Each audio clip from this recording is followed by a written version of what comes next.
Le président uruguayen Yamandu Orsi est en Chine pour une visite d'État d'une semaine. Il est à la tête d'une importante délégation de dirigeants d'entreprises et de responsables gouvernementaux visant à approfondir les liens bilatéraux.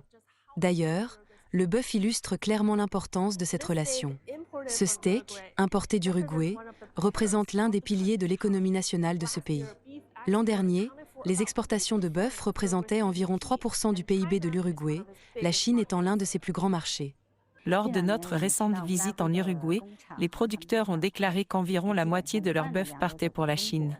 Le bétail y est élevé en plein air et le pays dispose d'un système de suivi bien établi, ce qui rend leur bœuf fiable en termes de qualité et de sécurité. La Chine n'est pas seulement un grand acheteur de bœuf uruguayen. Elle est également une destination clé pour les exportations de soja et de pâte à papier du pays. Une forte demande chinoise a permis à la Chine de dépasser le Brésil en 2013 en tant que principale destination des exportations uruguayennes, position qu'elle occupe depuis lors. Au-delà du commerce, l'engagement politique à haut niveau est aussi en bonne place à l'ordre du jour. L'Uruguay a longtemps été un partenaire constant de la Chine. Depuis 2013, chaque président uruguayen a effectué une visite officielle en Chine au cours de son mandat.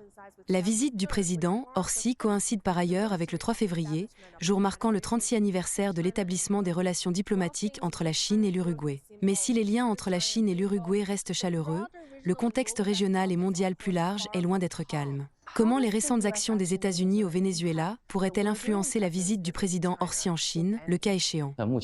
À l'heure actuelle, Trump a mis en garde les pays d'Amérique latine contre toute coopération avec la Chine. Pourtant, l'Uruguay, l'un des pays les plus riches de la région, a choisi de s'engager avec la Chine, ignorant ces avertissements américains. Je pense qu'à l'évidence, il s'agit d'une certaine importance stratégique.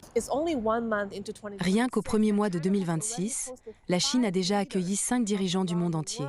Alors que plusieurs de ces visites ont été présentées comme des efforts pour réparer ou réinitialiser les relations, l'Uruguay se distingue par son engagement constant et stable envers son partenariat avec la Chine.